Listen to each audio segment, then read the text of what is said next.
अभी भी यहाँ आमने सामने की जंग चल रही है।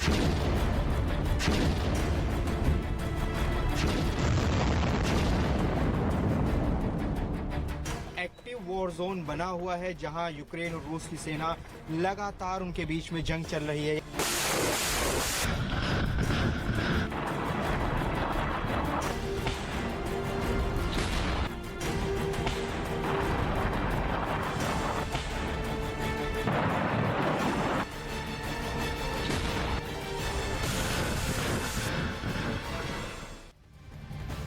तो रूस ने महाजंग के बीच यूक्रेन के नागरिकों को अपना निशाना बनाना शुरू कर दिया है। कब्जे वाले इलाकों में व्लादिमीर पुतिन की सेना रूसी पासपोर्ट बांट रही है। रूस की TASS एजेंसी का दावा है कि खेरसोन के 23 नागरिकों को रूसी पासपोर्ट सौंपे गए, जबकि सैकड़ों जो लोग हैं पासपोर्ट के लिए आवेदन कर रहे हैं।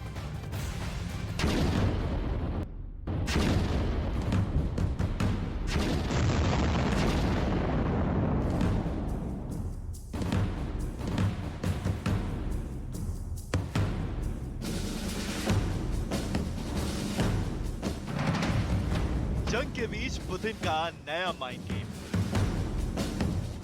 यूक्रेन के लोगों को रूस का पासपोर्ट। अब क्या करेंगे यूक्रेन के राष्ट्रपति जेलेंस्की?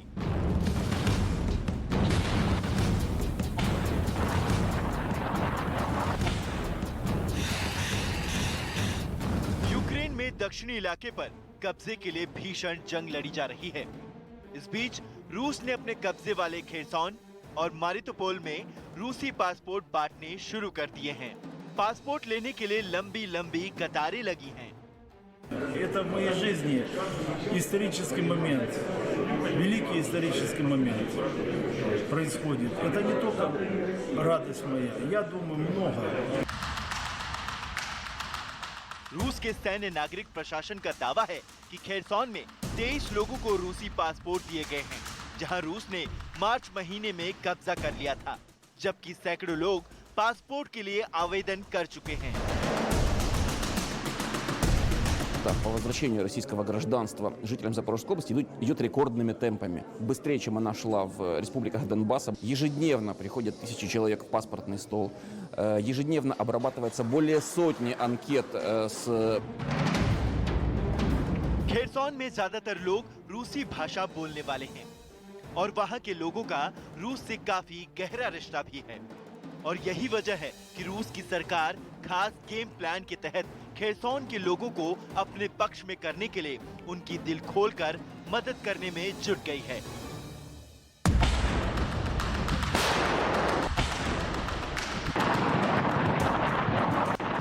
रूस को यह भी लगता है कि जिस तरह से उसने क्राइमिया को यूक्रेन से अलग किया था, वैसे ही जनमत संग्रह खेरसान में भी कराया जाएगा और उसे अलग किया जाएगा। रूस ने जिन इलाकों में पासपोर्ट अभियान शुरू किया है, उसमें मारितोपोल, खेरसोन, ज़पोरिज्जिया शामिल हैं।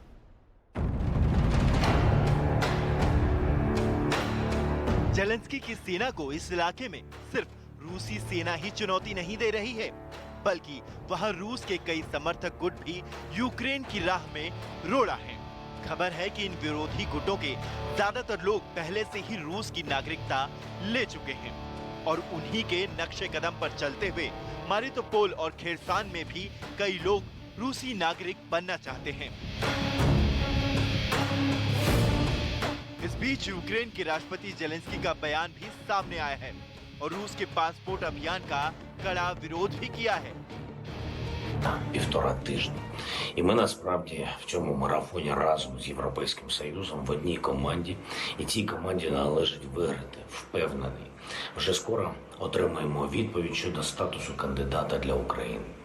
Я переконаний, що це рішення може посилити не тільки, до речі, нашу державу, але й увесь Євросоюз. На окупованій території в Росії активно поширювалися новини про роздачу російських паспортів в Херсоні, роздачу паспортів в Мелітополі. Я подивився, кого ж в цих новинах виставили в якості херсонців. हालांकि रूस का ये अभियान यूक्रेन के 2 इलाकों में पहले से ही चल रहा है, बताया गया कि डोनेट्स्क और लुहांस्क में 2014 के बाद कई लोग रूसी नागरिकता ले चुके हैं।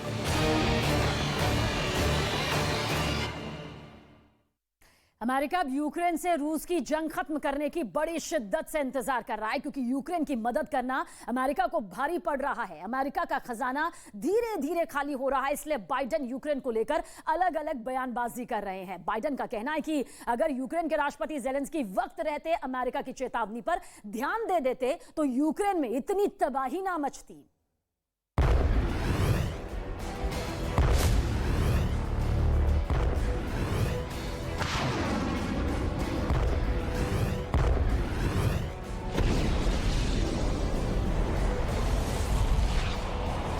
रूस और यूक्रेन में जारी महायुद्ध।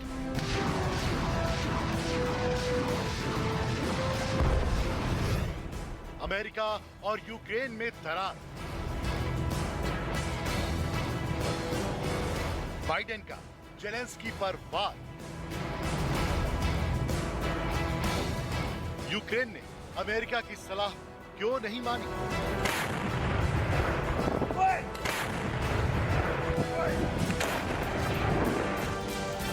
अमेरिका और अपने साथी देशों की मदद से यूक्रेन जंग में रूस को कड़ी टक्कर दे रहा। इसी बीच अमेरिकी राष्ट्रपति जो बाइडेन ने यूक्रेन को लेकर बड़ा दावा किया है। यूक्रेन के राष्ट्रपति जेलेंस्की रूसी हमले की चेतावनी को सुनना नहीं चाहते थे।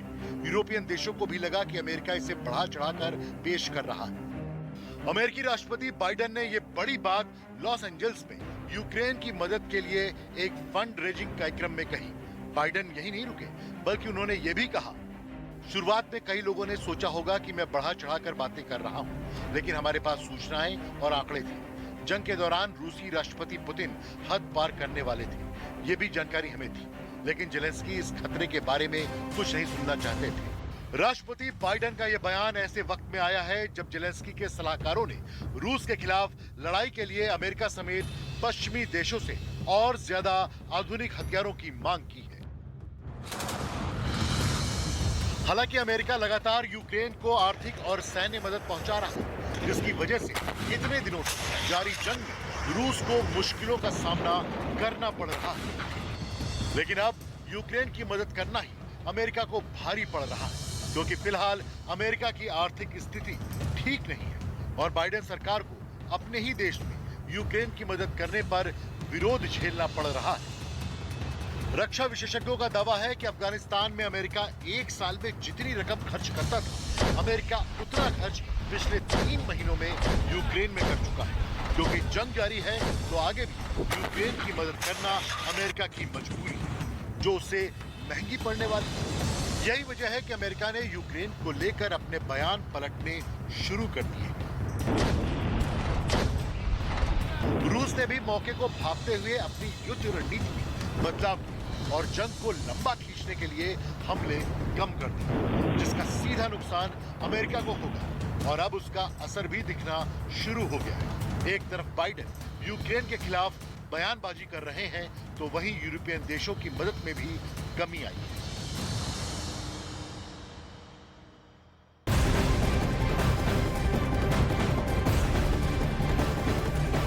और सीधा रुख इस वक्त की बड़ी खबर की तरफ करेंगे। रूस यूक्रेन युद्ध से जुड़ी खबर है कि रूस ने यूक्रेन के खेतों को जलाने की बड़ी साजिश रची। रूसी राष्ट्रपति व्लादिमीर पुतिन की प्लानिंग के मुताबिक रूसी विमान यूक्रेन के गेहूं के खेतों पर भारी बमबारी कर रहे हैं, जिससे यूक्रेन के गेहूं पर निर्भर रहने वाले देशों में भूखमरी फैल जाए। देखिए ये बड़ी साजिश किस तरह से रूस के सामने आ रही है। खेतों पर बम बरसा रहे हैं रूसी विमान, ताकि इस युद्ध का जो पलड़ा है वो भारी रूसी सैनिकों के चलते नजर आए। तो पुतिन की खतरनाक साजिश का पर्दाफाश यहां पर हुआ है और इस पर्दाफाश के मुताबिक यूक्रेन के खेतों को जलाने की, उसे तहस नहस करने की एक बड़ी साजिश जो है वो रूस की तरफ से सामने आ रही है।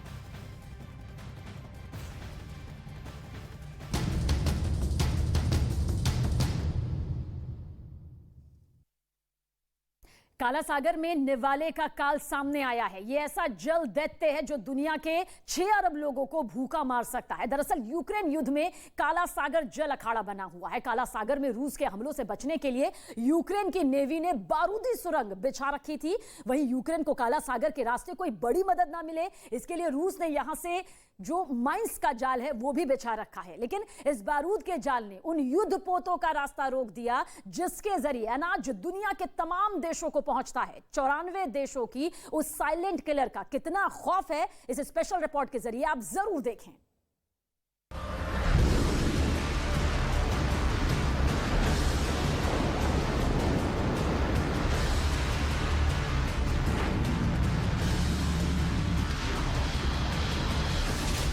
गहरे समंदर में विस्फोट, वीडियो नंबर 1।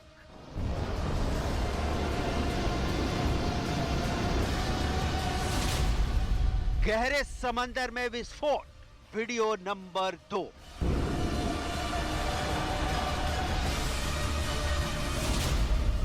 गहरे समंदर में विस्फोट, वीडियो नंबर 3।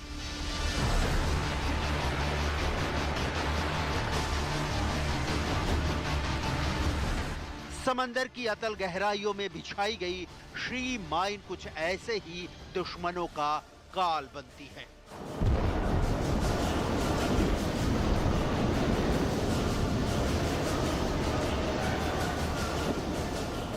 रूस की नौसेना ने काला सागर में ऐसी ही श्री माइंस का जाल बिछा रखा है जो यूक्रेन की नेवी के लिए साइलेंट किलर बने हुए हैं।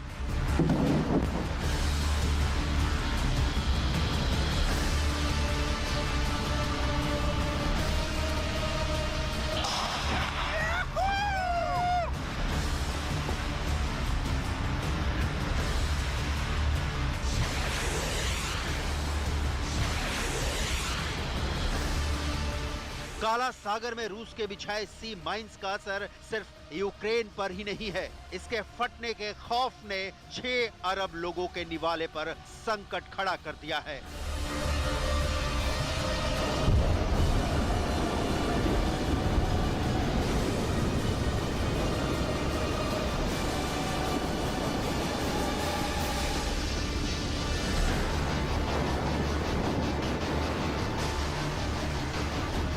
ब्लैक सी में बिछे बारूद की बिसात का असर 94 देशों में मौजूद लोगों की थाली पर पड़ने की आशंका है।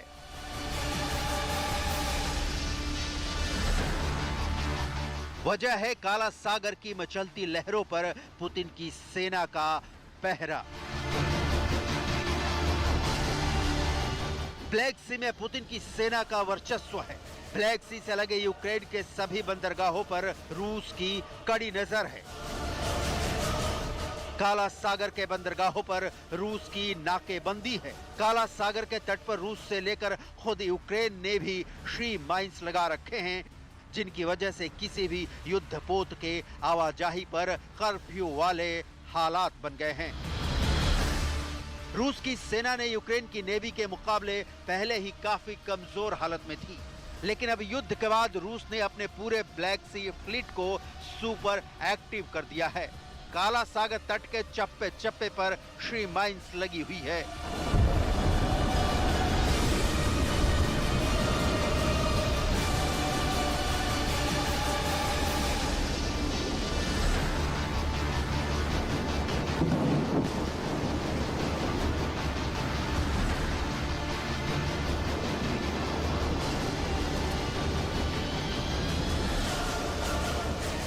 जिस वजह से यूक्रेन के बंदरगाह पूरी तरह से दुनिया से कट गए हैं। ऐसे में यूक्रेन युद्ध से कैसे 6 अरब लोगों को रोटी के लाले पड़ सकते हैं।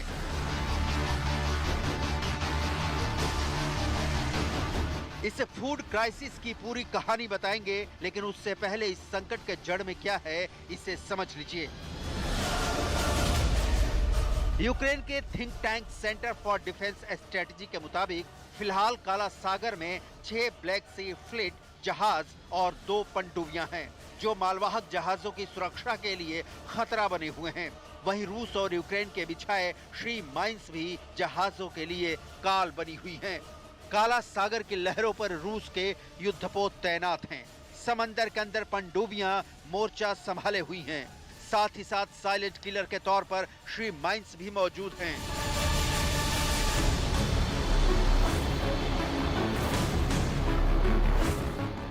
यानी अनाज और भूखे लोगों के बीच इस समंदर में माइंस बिछे हैं। एडवांस माइंस समुद्र की सतह पर पानी के अंदर लगाई जाती हैं। जब पानी के अंदर माइंस में ब्लास्ट होता है तब 3 तरह से ये असर करता है। विस्फोट से निकली ऊर्जा का 53% शॉक वेव होती है, 46% गर्मी में बदल जाती है, वहीं 1% लाइट में तब्दील होती है। लेकिन दुश्मन के युद्धपोत पर सबसे अधिक असर माइन से निकले शॉक वेव का होता है। शॉक वेव युद्धपोत को तोड़ देते हैं। करीब करीब पूरे ब्लैक सी पर रूस ने कैसे बारूद का जाल बिछा रखा है, इसे आप इस वीडियो से समझ सकते हैं। इस वीडियो में दिख रहा है कि समंदर के नीचे से निकलती मिसाइल अपने टारगेट को ध्वस्त करने के लिए तेजी से आगे बढ़ रही है।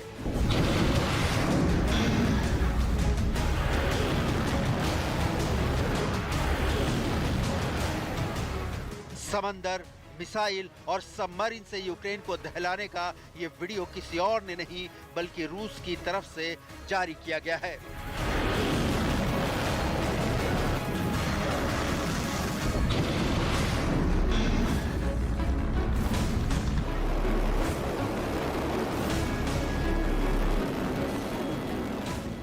ये वीडियो उस वक्त का बताया जा रहा है जब रूस ने काला सागर के अपने सबमरीन से यूक्रेन पर मिसाइल से अटैक किया था। रूस की पनडुब्बियां पूरी दुनिया में अपनी ताकत के लिए जानी जाती हैं।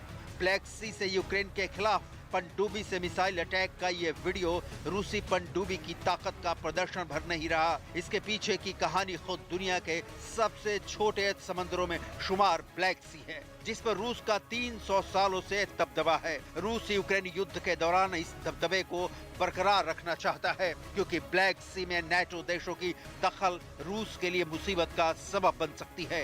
कैसे, ये समझने के लिए काला सागर के भूगोल को समझना होगा। काला सागर से 6 देशों की सीमा लगती है: रूस, जॉर्जिया, तुर्की, बल्गेरिया, रोमानिया और यूक्रेन। इन देशों में से 4 पहले से ही नेटो के सदस्य हैं। जाहिर है रूस की चुनौती बड़ी है, क्योंकि 5वां देश यूक्रेन भी नेटो में शामिल होने के लिए बेकरार है। रूस ये कभी नहीं होने देगा, चाहे पूरा यूक्रेन कब्रिस्तान में तब्दील करना पड़े। यूक्रेन के समंदर से लेकर जमीन और आसमान तक बमों की बारिश से यूक्रेन काला क्यों न पड़ जाए। पुतिन की सेना इस वक्त भी यही कर रही है। पूर्वी यूक्रेन में डॉनबास की जंग को तेज कर दिया गया है। वहीं दक्षिणी यूक्रेन से लगे काला सागर के अधिकांश हिस्से पर अपना दबदबा बना रखा है। इसके पीछे की वजह रूस का ब्लैक सी के किनारे बसा होना नहीं है। इसका कारण है वो खजाना जो ब्लैक सी में छिपा है। यानी ब्लैक सागर में रूस के हित को समझना बहुत जरूरी है। यूक्रेन की इकोनॉमी में अहम भूमिका निभाने वाले गेहूं और स्टील का सबसे ज्यादा उत्पादन ब्लैक सी के किनारे बसे शहरों में होता है। नेटो में शामिल देशों पर इकोनॉमिक और पॉलिटिकल दबदबा कायम करने के लिहाज से ब्लैक सागर स्ट्रेटेजिक पॉइंट है, जहां रूस का नेवल बेस सेवेस्तोपोल है। रूस इस इलाके में नेटो का दखल नहीं चाहता। ब्लैक सी को रूस यूरोप का आर्थिक प्रवेश द्वार मानता है। यहाँ से वो भूमध्य सागर तक अपनी पहुंच बनाता है। यहाँ से दक्षिणी यूरोप के शहरों में अपने साजो सामान पहुंचाता है। यूरोप के कई देश ऊर्जा और तेल की जरूरतों को पूरा करने के लिए ब्लैक सी को सेफ और शॉर्ट रूट की तरह इस्तेमाल करते हैं। ब्लैक सी के आसपास के क्षेत्र को विश्व की रोटी का टोकरी कहा जाता है। ब्लैक सी में नेचुरल गैस और तेल का भंडार है।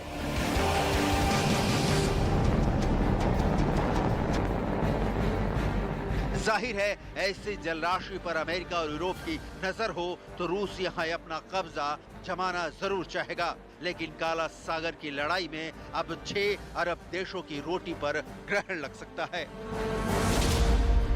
यूक्रेन गेहूं का प्रमुख वैश्विक निर्यातक देश है, जो गेहूं के वैश्विक बाजार में 9% का योगदान देता है। यूक्रेन वैश्विक सूरजमुखी तेल बाजार के 42% हिस्से और दुनिया के मक्का के 16% हिस्से का निर्यात करता है। ब्लैक सी में शी माइंस की वजह से यूक्रेन में 20 से 25 मिलियन टन गेहूं फंस गया है। युद्ध के चलते लाखों टन अनाज यूक्रेन के गोदामों और बंदरगाहों में पड़ा है, लेकिन उनका एक्सपोर्ट नहीं हो पा रहा है। वहीं न्यूयॉर्क टाइम्स की रिपोर्ट के मुताबिक अमेरिका ने चेतावनी दी है कि रूस यूक्रेन से चुराए गए गेहूं को अफ्रीका के सूखाग्रस्त देशों को बेचकर उस लूट से लाभ उठाने की कोशिश कर रहा है। वहीं यूक्रेन ग्रेन एसोसिएशन के प्रमुख माइकोला गोर्बाको ने चेतावनी दी है कि अगर यूक्रेन के बंदरगाहों से निर्यात फिर से शुरू नहीं हुआ तो जुलाई के आखिर में शुरू होने वाली अगली फसल बुरी तरह प्रभावित होगी, जिसका असर दुनिया के पेट पर पड़ना लाजमी है।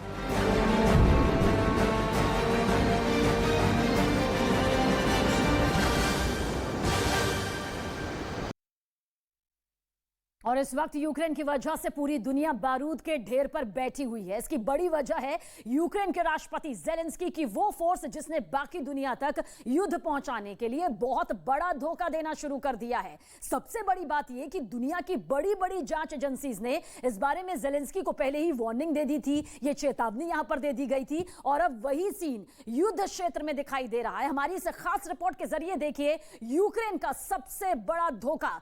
आखिर ये स्क्रिप्ट किसने लिखी?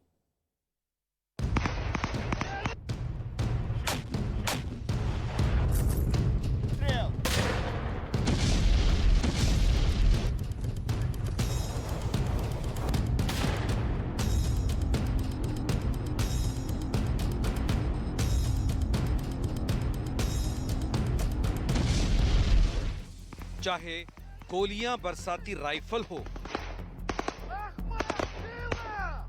चाहे धमाकों से दहलाते ग्रेनेड हमले हों,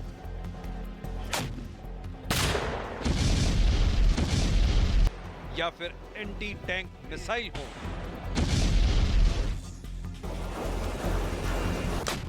यूक्रेन की जमीन पर कयामत टूट रही है।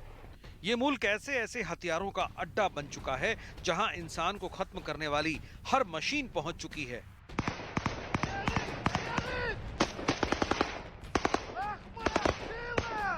यही वजह है कि पश्चिमी देशों में यूक्रेन अब एक नई वजह को लेकर बहुत बड़े डर और बहुत बड़ी फिक्र का मुद्दा बन चुका है।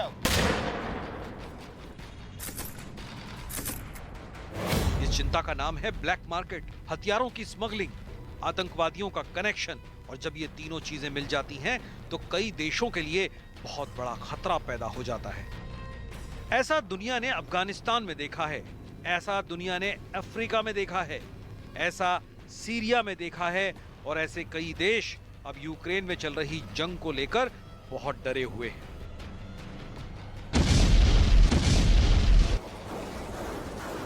पूरी दुनिया में छप रही खबरों को देखेंगे तो समझ जाएंगे कि यूक्रेन को लेकर खौफ कितना ज्यादा है।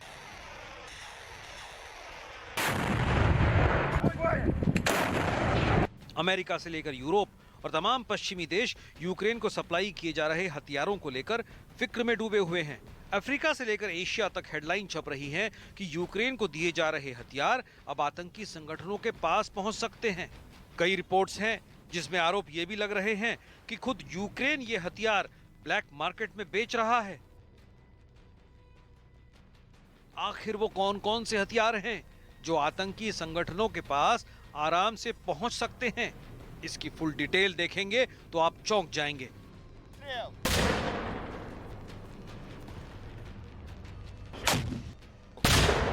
सबसे पहले आपको दिखाते हैं पोलैंड से आया एक वीडियो। पहले ये गोलीबारी देखिए।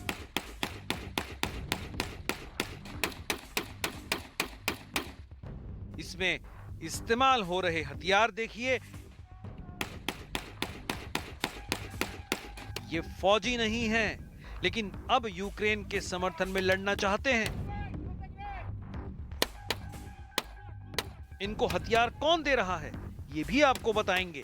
लेकिन बड़ी बात यह है कि जो हथियार जेलेंस्की के समर्थन में लड़ने के लिए मिले हैं, अब ये उससे अपना मुल्क भी एक जायज सरकार से आजाद कराना चाहते हैं।